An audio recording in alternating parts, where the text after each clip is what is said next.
Hi guys, it's November 8th, 2012 at 1:37 p.m. I was out in the garden doing a fractal of the same thing that I'm doing on Mother Earth, tilling the soil and planting new seeds and pulling weeds in a new earth. And the funny part about it is that's exactly what I'm doing spiritually also. And especially as we're coming up on 11/11, and so many of us are joining our focused intent and vision of heaven on earth, sharing our thoughts and perceptions to visually manifest a new earth. I was thinking about money in my previous vid for today. This is vid number 2, and I was thinking a lot about what it means to be 5D and what it means to be in a new earth and a heaven on earth, and in oneness rather than fragments and competition, which has been the 3D way. That's exactly what the Illuminati has done to each and every one of us throughout this past period since Atlantis. And for those who remember, we didn't use money. Money was created to create separatism and competition, and to make one better than another, or one have more than another. And that created all the emotional barriers that we've been experiencing for the past thousands of years. That is what allowed the banksters to come in and take over. And that is a 3D and 4D perception. On the 3D level, you think you have to have it because that's the way the world works, which is a bunch of baloney. For the most part, before everybody moved to the cities and started this whole consumerism thing that the Illuminati has really promoted, and everybody fell into believing that was reality when that was truly the illusion. Before these times that everybody moved to the cities, when they were out here living on farms and ranches, and they were growing their own food, and they were making things that they would share and trade and sometimes barter, you can say it was money, with other people. Before then, they didn't need this cash or the silver or gold so much. You might need it for trading in a long distance way from other sides of the planet, or for things that you can't get in your local area, and you can't take all the stuff that you have to go there and trade for. So there had been a place for money to be used, but for the most part, we didn't identify with it like we do now with 7 billion people on this planet, thinking that we have to have it because that's become the established energy means of trade. And I wish everybody to ponder that for a little while and feel what it is you believe. Do you really want that in a heaven on earth? For me, I see that as a barrier. Why is an individual, just because of their skills, and say a doctor or a lawyer, why would a doctor or lawyer be worth so much more when they practice, not guaranteeing that they can do the job which you wish to pay them for, and then they can charge all this vast amount of money to you, which you have to work forever to pay off, and you may or may not get the job that you wish to have done. It's a practice. If I were building you a house, or if I were building you a car or a machine, you would want that pinpoint perfect. And in machining, some of the things that we were doing is within a 10,000th of an inch. That's pretty precise. That's not practicing. That is knowing, and that is making it happen. But even with that, where I find those things that I wish to do and those skills that I like to have, the things that I like to do because I love it, not because it's valued in making money, which is the problem with society today. So many people start jobs or choose a career for the money that they're going to make, because people have this illusionary value of that. But why would a doctor or a lawyer, their time be worth several $100s an hour to my time maybe being worth from $30 to $70 an hour to somebody who's sweeping the streets or planting trees or being a helper of others? Why would their time be worth so little at what we term minimum wage? Minimum wage that's bogus. The whole thing is bogus. So again, when it comes back to looking at money and looking at ownership of things and looking at what true oneness is and what true heaven on earth is, I would like you to contemplate what money and ownership and self-importance, that money and competition that money creates. I would like you to look at that. And I feel that if you really ponder it like I have, and you're really pondering creation of new earth like I'm doing, why we would even want to have money and ownership of property. And I'm not saying take everything away from everybody. I'm not saying that at all. But in a vision of new earth, which is what we are asking everybody on this planet to do, not just for 11/11, but throughout time that we share until this coming dimensional shift that we're going to have. I mean, that is becoming very obvious now.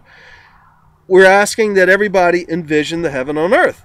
Well, would having money and competition and continuing the same stuff that we've had in 3D, is that going to be heaven on earth? Zeitgeist, for anybody who wants to see how a system, a new earth system could work, study Zeitgeist, Zeitgeist,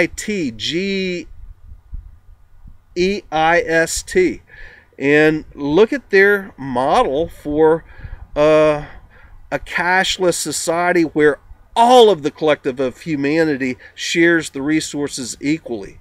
And yes, you still can have ownership of things, but then there again, we can have things like, if you want to go to this lake that's out for me here and you need a boat, you can check out a boat rather than have to own a boat, rather than having to have a boat in everybody's household here. If you need a dump truck to bring manure into a garden like what I need here, you can just go use it, check it out. It's not necessarily a rental thing. It's not that we have to have money for it, but since we're sharing resources, we can all as a collective have everything that we need anytime we need it, just to use and give it back so somebody else can use it too. And we don't have to use up all Mother Earth's resources. And that is if we're still dealing with things.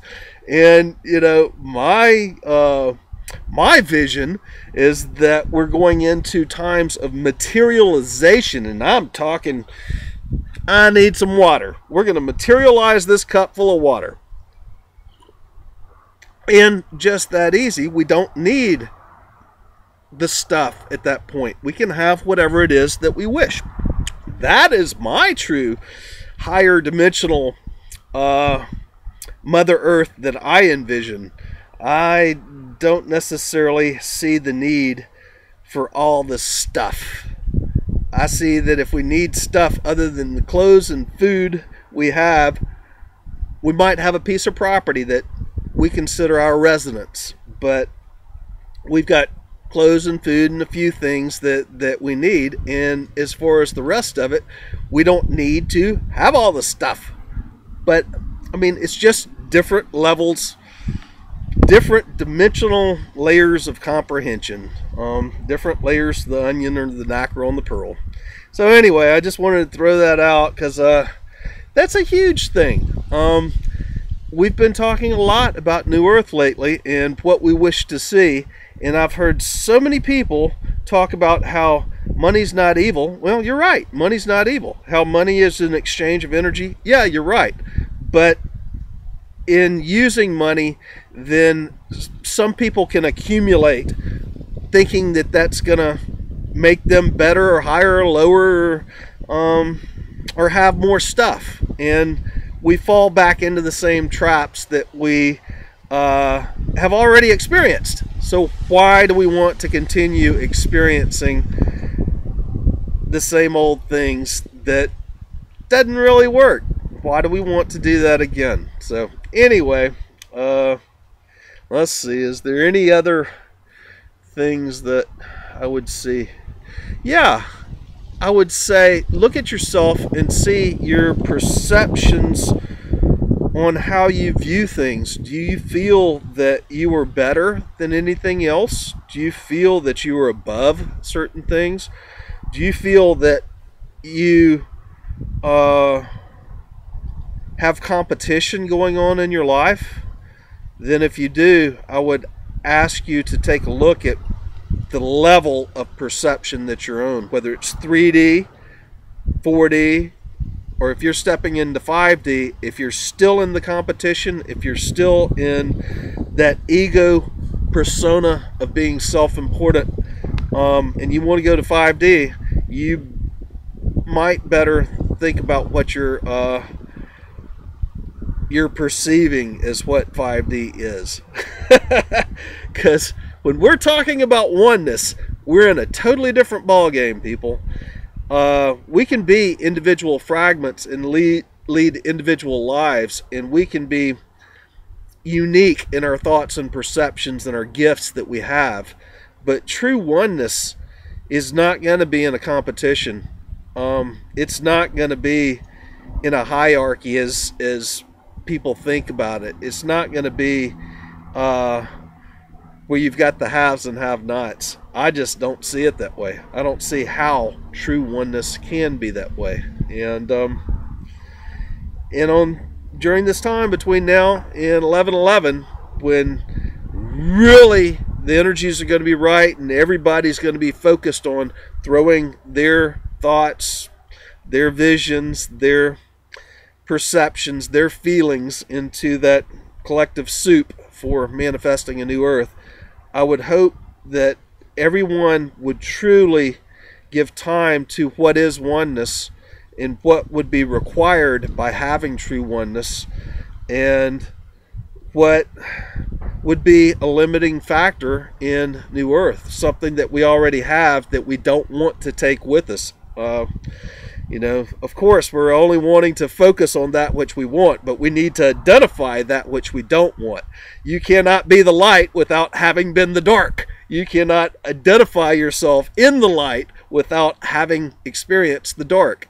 And usually the lightest of the light of us have experienced the darkest of the dark times. We make balance, and that is what 5D, 6D is really.